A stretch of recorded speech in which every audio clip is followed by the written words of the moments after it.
Example हम बोलते हैं कि melting of ice to form water and freezing of water to form ice. पानी को आपको क्या करना है, आइस को मेल्ट कराना है, और मेल्ट कराने के बाद आप उसको दोबारा क्या कर सकते हो, फ्रीज करा सकते हो। सिमिलरली आप पानी को क्या करो, इवेपोरेट करा दो, उसको बॉयल करा दो। उसको जब आप बॉयल कराओगे तो आपके पास क्या बन जाएंगी, वाटर वेपर्स, यानी कि पानी का अब आपके पास एक गैसियस स्टेट आ गया है।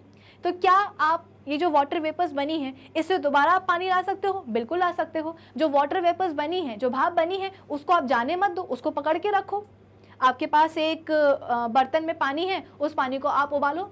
जब आप पानी को उबाल रहे हो ना, तो उबालते टाइम उस पानी को आप क्या करो, ढक दो, खुला मत छोड़ो। अगर खुला छोड़ोगे तो क्या होगा, पानी गर्म होता जाएगा, बॉईल होता जाएगा, भाप बनती जाएगी, वाटर वेपर्स बनती जाएंगी, और ये वाटर वेपर्स जो है एयर में जाकर के मिक्स हो जाएंगी। अल्टीमेटली आपका जो बर्तन है वो पूरा खाली हो जाएगा। हमें क्या करना है, हमें तो ये देखना है कि क्या हम वाटर वेपर्स को दोबारा से पानी में कन्वर्ट कर सकते हैं। बिल्कुल कर सकते हैं। जो वाटर वेपर्स आप बन रही हैं पानी को गर्म करके, उन वाटर वेपर्स को आप कलेक्ट कर लो। जब वो वाटर वेपर्स ठंडी हो जाएंगी तो दोबारा से क्या बन जाएगा, पानी बन जाएगा। तो यहाँ पे सब्सटेंसेस अपनी आइडेंटिटी नहीं खोते हैं, कोई नया सब्सटेंस नहीं बनेगा, और ये चेंजेस कैसे होते हैं, रिवर्सिबल होते हैं और टेम्परेरी होते हैं। ठीक है। फिर इसके बाद में मेल्टिंग ऑफ आइसक्रीम। भाई अब थोड़े दिनों बाद जो हम बोलते हैं कि गर्मियों का मौसम आने वाला है, तो गर्मियों के मौसम में हम सभी आइसक्रीम खाते हैं। अब कई बार ऐसा होता है कि दुकान से घर तक लाने में ही जो है ना काफ़ी टाइम लग जाता है, और जो आइसक्रीम है वो मेल्ट होने लगती है। तो हम क्या करते हैं, 15 से 10 मिनट के लिए दोबारा से जो है अपनी आइसक्रीम को फ्रीज़र में डाल देते हैं, ताकि क्या हो, वो जो पिघली हुई आइसक्रीम है वो क्या हो जाए, सेट हो जाए, फिर से जम जाए। तो ये क्या है, एक फिजिकल चेंज है।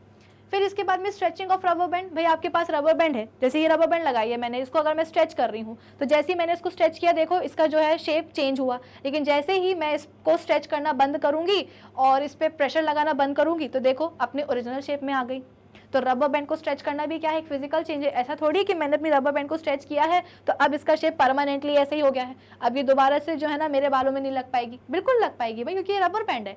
ये एक टेम्परेरी चेंज है, ये एक फिजिकल चेंज हो रहा है। फाइन। फिर इसके बाद में knitting of wool into a sweater. भाई ऊन से जो है क्या करो, एक स्वेटर बुन दो।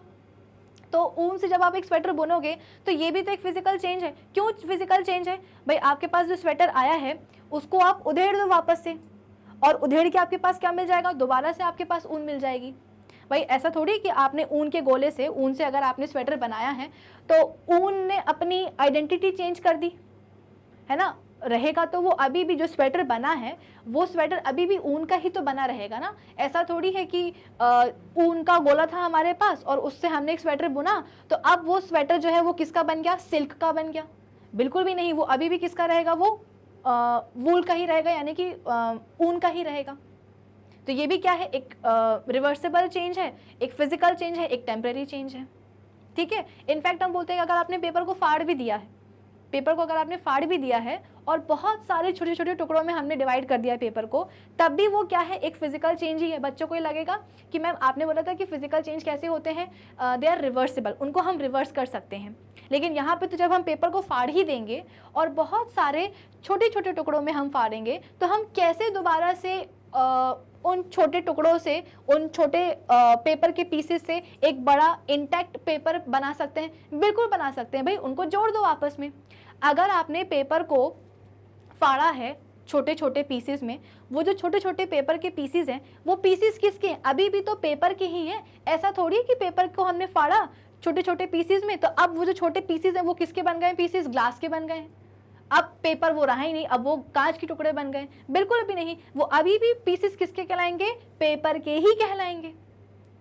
समझ में आ रही है बात? तो इस तरीके से आप फिजिकल और अपने सराउंडिंग में जो भी चेंजेस हो रहे हैं तो उनमें कौन से फिजिकल चेंजेस हैं उनको आप आराम से जो है ना डिटरमाइन कर सकते हो।